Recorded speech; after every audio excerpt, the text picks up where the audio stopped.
हाय मित्रों, सीटेट परीक्षा में प्रतिभाग कर रहे सभी मित्रों के उज्जवल भविष्य की कामना एवं शुभकामनाओं सहित सफलता की अग्रिम बधाई मैं देती हूँ। टीच संस्कृत से चैनल आपके अच्छे रिजल्ट की प्रतीक्षा में है और मैं ईश्वर से कामना करूँगी कि जितने भी बच्चे मुझसे जुड़े हैं या जो नहीं भी जुड़े हैं सीटेट की परीक्षा में सम्मिलित होने जा रहे हैं, सभी अच्छे अंकों के साथ उत्तीर्ण करें और आप सब बहुत अच्छा करके आए। पेपर में आपका सब कुछ अच्छा हो, जितना कुछ भी मतलब आप सेंटर से पहुंचने से लेकर कुछ भी आपका बुरा ना हो, ऐसा मैं ईश्वर से कामना करूँगी। ठीक है। अच्छा, पेपर जब आप देने जाते हो ना तो आपका हर कुछ मैटर करता है।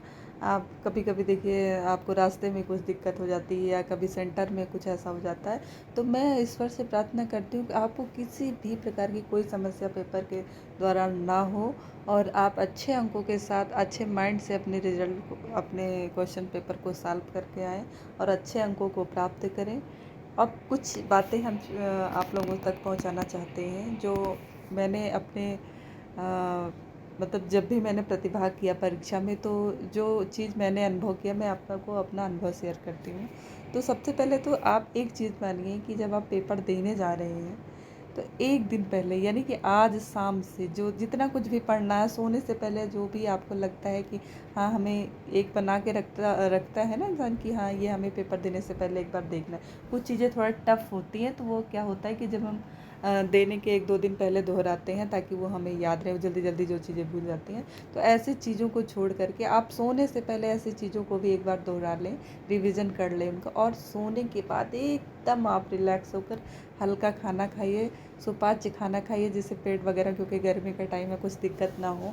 सेंटर का पता नहीं कैसा हो, गर्मी हो, पंखा लगा हो या ना लगा हो, कैसा लाइट की व्यवस्था ठीक हो या ना हो। तो इन सब चीज़ों को ध्यान में रखकर मतलब भोजन वगैरह बहुत अच्छे से कायदे से खाइए पीजिए और बढ़िया अपने मनपसंद का खाइए, लेकिन बहुत ज़्यादा तेल और इस टाइप का मत खाइए जिससे दिक्कत हो जाए। अच्छा सा खा करके भगवान का, प्रभु का नाम लेकर कि प्रभु मैंने जो है अपने हिसाब से अच्छी तैयारी की है, अब आगे मेरे पेपर देने आप चलिए मेरे साथ में, मेरे पेपर को अच्छा कराइए और मुझे सद्बुद्धि सरस्वती माँ को साथ में लेके जाइए पेपर देने। सरस्वती माँ से बोलिए कि माँ आप मेरे साथ में बैठी रहिए, आप मेरे पेपर को कराइए, और आप मेरे साथ में रहेंगी तो मुझे पूरा यकीन है कि मैं पेपर कहीं से भी कोई गड़बड़ी नहीं करूँगा। ठीक है। देखिए आपकी जो मेहनत किया है तो भाई सफलता तो मिलेगी। आप सब ने बहुत अच्छी तैयारी की है, प्रैक्टिस सेट लगाया होगा, अच्छे से पढ़ाई की होंगी, है ना। तो फिर और कभी कभी क्या होता है ना कि जैसे आपने बहुत थोड़ा कम तैयारी में भी सफलता मिल जाती है, तो वो ईश्वरीय शक्ति होती है, ईश्वर का आशीर्वाद होता है कुछ लोगों के साथ कि वो थोड़ा कम भी मेहनत करते तो भी सफलता मिल जाती है। तो ऐसे में देखिए आपका, चूँकि आपकी अधिष्ठात्री विद्या की अधिष्ठात्री देवी माँ शारदे हैं, आपके जो भी इष्ट देव हैं आप उनको याद करिए, आराम से सोइए और कहिए कि माँ मेरा कल का पेपर बहुत अच्छा हो। सो जाइए और सुबह उठिए तो बिल्कुल कुछ नहीं, उसके बाद मतलब सोने के बाद, सोने से पहले ही आपको कुछ नहीं, थोड़ा सा जो अच्छे आपके मित्र वगैरह हो, पॉजिटिव रहते हो, इनसे आप बातचीत कर लीजिए, बातचीत करिए उनसे और फिर बातचीत करिए, थोड़ा हंसी मजाक इधर उधर टहल लीजिए। आप जिन चीज़ों से आपको खुशी मिलती कुछ ऐसी चीज़ें कर लीजिए, फिर एकदम रिलैक्स होकर बिल्कुल सोइए। तो सुबह जाके एग्ज़ाम दीजिए, एग्ज़ाम देने से पहले नहा धोकर अपना पूजा पाठ करके इष्ट देव को फिर निकल जाइए वहाँ सेंटर में भी आपको बहुत हड़बड़ाना नहीं है। आप थोड़ा समय से पूर्व पहुँचे, क्योंकि जब आप समय पे एकदम टाइम पे पहुँचते हैं तो भी आपको क्लास ढूंढने में और दुनिया भर की दिक्कतें होती हैं, तो ऐसे में भी हड़बड़ाहट हो जाता है। और किसी भी प्रकार के आपके अपने दिमाग में हड़बड़ाहट को हावी नहीं होने देना, बहुत रिलैक्स रहना है। वो कुछ बच्चे बहुत समय से भी पहुंच जाते हैं तो भी वो जल्दी हम पहुंच जाएं क्लास में, जल्दी पहुंच जाए, इस चक्कर में अपने दिमाग को डिस्टर्ब कर लेते हैं। बिल्कुल कुछ नहीं, क्योंकि आप समय से पूर्व पहुंचे हैं, आप टाइम पे क्लास में जाएंगे और हड़बड़ाना तो है ही नहीं। अगर मान लीजिए 19-20 कुछ होता है तो उसमें बिल्कुल हड़बड़ाना नहीं, बहुत रिलैक्स होके आपको अपनी समस्या का सामना करते हुए आपको अपना पेपर देना है। और दूसरी चीज़ ये कि सबसे पहली चीज़ मतलब जब आपको प्रश्न पत्र मिल जाए तो उसके बाद रोल नंबर वगैरह आप बहुत हिसाब से, बहुत कायदे से, बहुत रिलैक्स होके मिला मिला करके भरिए, रुक करके बल्कि पानी पीकर भरिए। किसी प्रकार की उसमें कोई गड़बड़ी ना हो। जो चीज़ें ना समझ में आए आपकी क्लास में जो होंगी गाइडिंग में, उनसे आप पूछ ले सकते हैं। और दूसरी, पेपर के दौरान किसी से आस-पास में बातचीत ना करें। इसमें भी बहुत ज़्यादा डिस्टर्बेंस होता है, क्रिएट हो जाता है। कभी कोई कहता है, "अरे! तुम क्या पढ़ के आए हो? क्या पढ़ के आए हो?" इन सब चीज़ों में भी। और फिर वो कुछ पूछ लिया आपसे क्वेश्चन, वो क्वेश्चन नहीं आया तो आपका दिमाग, "अरे! हमें तो अभी से ही नहीं आ रहा है क्वेश्चन, तो आगे क्या?" नेगेटिव हो जाता है। तो ये सब बिल्कुल पेपर क्या पढ़े, क्या लिखे, इन सब चीज़ों को बात करना ही नहीं है आपको सेंटर पे पोस्टिंग। एकदम रिलैक्स, हाँ, ये आप ज़रूर हँसी-मज़ाक ज़रूर कर सकते हैं, ठीक है? और इसके बाद आपको पेपर मिले तो रोल नंबर वगैरह इत्यादि भरने के बाद आपको, जो कि वहाँ पे निर्देश दिया जाएगा कि आप कॉपी खोल सकते हैं, वहाँ मार्कशीट भर सकते हैं, तो आप उस उनके अकॉर्डिंग आप उस निर्देश का पालन करिए। और प्रश्न पत्र को मिलते ही एक बार आप उसको पैर छू लीजिए प्रश्न पत्र के, ऐसा मेरा अनुभव कहता है। और उसके बाद माँ सरस्वती को याद करके कि माँ, आप जो है, मैं पेपर को हल करने जा रहा हूँ, जा रही हूँ, आप जो है हमें सन्मार्ग दिखाते रहिएगा, ठीक है? सन्मार्ग प्रशस्त करते रहिए माँ। और इसके बाद अपने पेपर की शुरुआत करिए। और सबसे पहली चीज़, सीटेट में नहीं वाले क्वेश्चन बहुत होते हैं। जैसे पूछ लिया है, इनमें से क्या नहीं है। आपने नहीं को ध्यान नहीं दिया जल्दबाजी में, क्योंकि आपको ये बताया गया टाइम मैनेजमेंट। मैंने भी कई बार कहा सीटेट में टाइम मैनेजमेंट का खेल होता है। तो देखिए, वो तो ठीक है, लेकिन क्वेश्चंस को आप 2 बार जरूर, कभी कभी एक बार में आपको कुछ और समझ में आता है ना? तो एक बार क्वेश्चन पढ़िए, ठीक है? उसके बाद दोबारा फिर क्वेश्चन पढ़िए और सारे चारों आंसर पढ़िए, उसके बाद आप टिक करिए। आप ये काम ज़रूर करिएगा, ठीक है? तो अब नहीं है तो नहीं को अपने दिमाग पे रखे रहिए, नहीं को हाईलाइट करे रहिए, क्योंकि नहीं वाले क्वेश्चन बहुत, जो मतलब जो बच्चे तो 1-2 बार पेपर 3 बार दे चुके होंगे उनको तो आइडिया होगा, लेकिन जो फर्स्ट टाइम दे रहे होंगे तो फर्स्ट टाइम में ज़्यादा ये गड़बड़ी होती है। तो उनको कह लो, नहीं वाले क्वेश्चंस को दिमाग में रखिएगा कि नहीं पूछा जा रहा है। तो क्योंकि ऐसे पूछ लिया कि, जैसे पूछ लिया कि किशोरावस्था प्रारंभ होती है ऑप्शन ए में ही, किशोरावस्था प्रारंभ, सॉरी, चलिए ये क्वेश्चन ही कुछ और रखते हैं। जैसे किशोरावस्था में ये लक्षण है, लक्षण दे दिया, मान लो एक, मतलब कुछ और क्वेश्चन ऐसे दे दिया। और उसके बाद जो नहीं है कि जो है किशोरावस्था में आदमी सुप्ता अवस्था में चला जाता है, पहले में वही रख दिया है, किशोरावस्था में सुप्त अवस्था में चला जाता है। ये मतलब ऑप्शन में कई ऐसे ऑप्शन बनाए, मतलब जो सकारात्मक, जो किशोरावस्था में होती हैं। तो किशोरावस्था तूफान एवं दबाव की अवस्था है, किशोरावस्था है तूफान, क्या नहीं है इनमें से किशोरावस्था में? किशोरावस्था तूफान एवं दबाव की अवस्था कही जाती है। ऑप्शन नंबर ए देखा आपने, ये देख लिया कि तूफान और दबाव की, टिक कर दिया कि हाँ किशोरावस्था का ये लक्षण है, ये तूफान और दबाव की अवस्था है।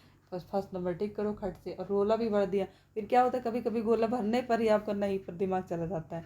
अब जब गोला भरने के पहले नहीं गया तब भी चलो ठीक है, एक ऑप्शन आपने गलत कर दिया, लेकिन गोला भरते भरते जब नहीं पे दिमाग गया और फिर आपको लगा अरे मेरा क्वेश्चन गलत हो गया, तो वहीं से आपके दिमाग में निगेटिव भर जाएगा। फिर आपको लगेगा, मन आपका वहीं अटका रहेगा, एक क्वेश्चन पर ही बार बार जाता है। तो इन सब चीज़ों को थोड़ा सा ध्यान में रखते बहुत धैर्यता के साथ क्वेश्चंस को 2 बार पढ़िए, 3 बार पढ़ लीजिए, समझ लीजिए अच्छे से, तब टिक लगाइए, ठीक है? उसके बाद टाइम मैनेजमेंट, जहाँ क्वेश्चन आपको थोड़ा टाइम ले रहा है 2 ऑप्शन में, उस क्वेश्चन को आप छोड़ दीजिए, उसको हाईलाइट करिए छोटे, उसको छोड़ दीजिए वहाँ पे और फिर करिए। क्योंकि देखिए, जो नहीं आ रहा है उसमें आपका सही भी हो सकता है, गलत भी हो सकता है गेस करने में, लेकिन उस पर अगर आप ज़्यादा समय दे देंगे तो आपका लास्ट में गद्यांश पद्यांश वाला, जो हिंदी और संस्कृत सेकेंड लैंग्वेज में लिए होंगे, तो उन सब पे जो है आपका समय कम हो जाएगा। फिर वहाँ अच्छे अच्छे प्रश्नों पर भी आप गड़बड़ी करने लगेंगे समय कम होने पर। तो इन सब चीज़ों को ध्यान में रखते हुए, हाँ, और फिर लास्ट में सबसे पहले आप फिर चेक करिएगा जो जो क्वेश्चंस आपने छोड़ा। एक चीज़ और, कि आपने जो क्वेश्चंस मतलब छोड़ा है, जो जैसे एक प्रश्न संख्या 1 आपको कन्फ्यूज़न हो रहा था, साइको में आपको प्रश्न संख्या 1 में कन्फ्यूज़न हो रहा था, 2 ऑप्शन में आपने छोड़ा है, तो आप जो प्रश्न संख्या 2 पढ़िए, तो आप देख लीजिए OMR सीट जो भर रहे हैं, तो प्रश्न संख्या 2 के उत्तर में ही आप भरिए उसको। ये भी चेक करिए, OMR चेक करिए, क्योंकि कभी कभी सीरियल गड़बड़ा जाता है। होता है क्या है कि आपने जो है एक छोड़ दिया और भरते समय ए पढ़ा, एक पे आके भर दिया, ये भी गड़बड़ी हो जाती है। हालांकि सब इतने एक्सपर्ट हैं, इतनी बड़ी गड़बड़ी नहीं, लेकिन फिर भी कभी कभी मानवीय, ये तो नेचर है मानव का, इंसान से ही गलतियाँ होती हैं। तो इन सब चीज़ों को थोड़ा सा आपको अवॉइड करते हुए पेपर को देना। देखिए, पेपर को पढ़ लेना, अच्छे से तैयार कर लेना, अच्छे से प्रैक्टिस सेट, बहुत चाहे जितनी आपकी हाई क्लास की तैयारी हो, यदि आप पेपर देने के दौरान गलतियाँ कर देते हैं तो आपकी तैयारी फिर वहीं ख़राब हो जाती है। इसलिए वही तैयारी सफल मानी जाएगी जो अंत तक अच्छा हो।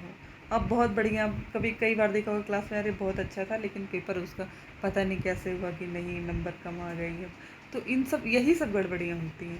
तो आपको पेपर तैयारी के साथ साथ आपको वहाँ पे एग्ज़ाम जो देने जा रहे हैं, पेपर का स्वरूप क्या होगा, हमको क्या भरना है, ठीक है, हमको बुकलेट में क्या भरना है, हमको OMR शीट में क्या भरना है, इन सब चीज़ों की जानकारी। और किसी यूट्यूब चैनल जो मतलब अच्छे हों, माने जाने प्रतिष्ठित यूट्यूब चैनल हो, वो सब जो नए बिगनर है, जो नए देने जा रहे हैं, जो फर्स्ट टाइम सम्मिलित होने जा रहे हैं पेपर में, वो लोग ज़रूर एक बार देखने को OMR शीट कैसे भरा जाएगा, कैसे क्या होगा, इन सब चीज़ों को, क्योंकि इसमें भी कई बार आप कंफ्यूज हो जाते हैं कि हमें कैसे भरना है ना। संस्कृत की बुकलेट हमारे टाइम पे अलग से मिलती थी, इस टाइम क्या है नहीं पता है।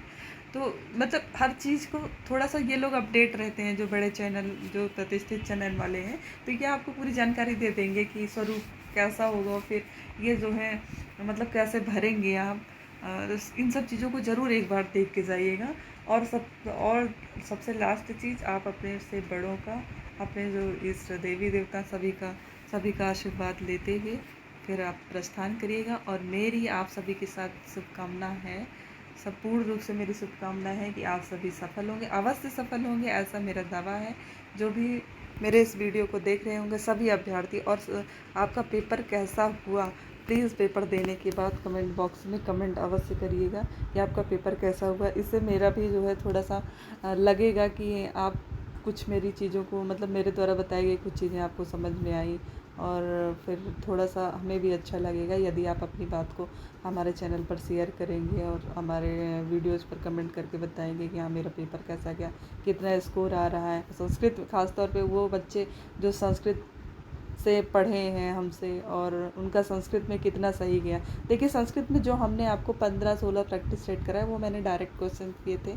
तो ऐसे डायरेक्ट क्वेश्चन से रिलेटेड इतना ज़्यादा नहीं पूछा जाएगा। आपका 15 से 16 नंबर लगभग आपको, देखिए लास्ट में हमने मॉडल पेपर के रूप में जो फर्स्ट सेकंड दिया है, तो उसमें देखिए गद्यांश पद्यांश से प्रश्न पूछे जाएंगे। गद्यांश पद्यांश हमने इसलिए भी नहीं बताया क्योंकि गद्यांश पद्यांश देखिए वो गद्यांश क्या पूछ लिया, अपठित होते हैं, कहीं से भी उठा के दे दिया, तो उसमें आपको धैर्यता देनी है। गद्यांश को बहुत, पद्यांश या वो गद्यांश को बहुत आराम से पढ़ना है, उसका अर्थ बहुत आराम से, टूटा फूटा भी अर्थ निकाल लेंगे तो उसको अगर अच्छे से पढ़ लेंगे ना, थोड़ा समझ के, अपने आप सब जो है सही हो जाएगा, क्योंकि उसी में आंसर ही है। बस आपको पढ़ना बहुत अच्छे से है। एक बार में ज़रा समझ आए, दोबारा आप पढ़ डालिए। और सबसे पहले गद्यांश से पद्यांश करने से पहले आप क्या करिए कि पहले उनसे संबंधित जो प्रश्न 4-5-6 प्रश्न पूछे गए, उन प्रश्नों को पढ़ लीजिए, फिर आप गद्यांश को पढ़िए, ठीक है। तो इसमें क्या होगा, प्रश्न पढ़े रहेंगे तो जब वो लाइन पढ़ेंगे ना, तो आपको समझ में आएगा अच्छा प्रश्न में ये पूछा गया, वो लाइन हाईलाइट कर लीजिए, फिर मिला लीजिए, देखिए सही है, ऑप्शन में ये दिया जा रहा तो ऑप्शन आप उसको लगा लीजिए। इस तरीके से करेंगे तो टाइम आपका जो है सही टाइम पे आपका पेपर समाप्त हो जाएगा, और मतलब सही तरीके से हल भी हो जाएगा अच्छे से। और दूसरी चीज़, हिंदी में भी यही है गद्यांश पद्यांश, उसका भी आप यही करिए कि पहले क्वेश्चंस पढ़ लीजिए, क्या पूछा गया है, उससे रिलेटेड जो गद्यांश या पद्यांश दिया गया, उनसे संबंधित जो प्रश्न पूछे गए हैं 5-6, उन प्रश्नों को पहले रीड कर लीजिए, फिर आप गद्यांश पद्यांश को पढ़िए। फिर नहीं समझ आता, फिर एक बार प्रश्न रीड कीजिए, फिर उसको पढ़िए। तो ऐसे करेंगे तो आप बहुत आराम से, और हिंदी में भी आपको, आप 30 नंबर की हिंदी है, आपको कम से कम नहीं तो 28-29 नंबर हिंदी में भी मिल जाते, क्योंकि गद्यांश पद्यांश में सब उसी में रहता है। व्याकरण इतना टफ कुछ पूछते नहीं है हिंदी में, 1-2 रचनाएँ वगैरह जो हो इधर उधर की आ जाती हैं, यही भले टफ हो, और बाकी कुछ नहीं। सीटेट मतलब कुछ भी नहीं है, सिर्फ और सिर्फ आपकी धैर्यता का परिचय, आप कितनी धैर्यता के साथ पेपर दे रहे हैं, बस इसी का है। और 90 नंबर तो कहीं गए नहीं। अगर आपने बहुत अच्छी तैयारी नहीं भी किया, आपने अगर एक ही महीने प्रैक्टिस सेट वगैरह बहुत अच्छे से लगाए हैं, तो भी आपको 100 से 105 नंबर, 105 नंबर तो आराम से मिल जाएगा। और जिन्होंने तैयारी की है उनकी तो भाई सीटेट में 120, 125, 26, 28, 30 ऐसे ही नंबर जाते हैं सीटेट में तो अच्छे।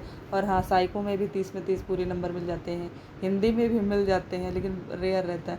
आपको तीसरा जो सब्जेक्ट है संस्कृत में भी 30 में 30 बच्चों को मिलता है। तो आप कुल मिलाकर बहुत अच्छे से पेपर करिए, बहुत धैर्यता के साथ पेपर दीजिएगा, और बहुत खुश होकर जाइएगा, बहुत रिलैक्स होकर पेपर दीजिएगा। यही जो है मैं आपको सलाह दूँगी। अंत में अब मैं अपनी वाणी को विराम देती हूँ। नमो नमः मित्रों, शुभम भूयात। आप सभी का शुभ हो, हर तरीके से शुभ हो, अच्छा हो। नमः संस्कृता।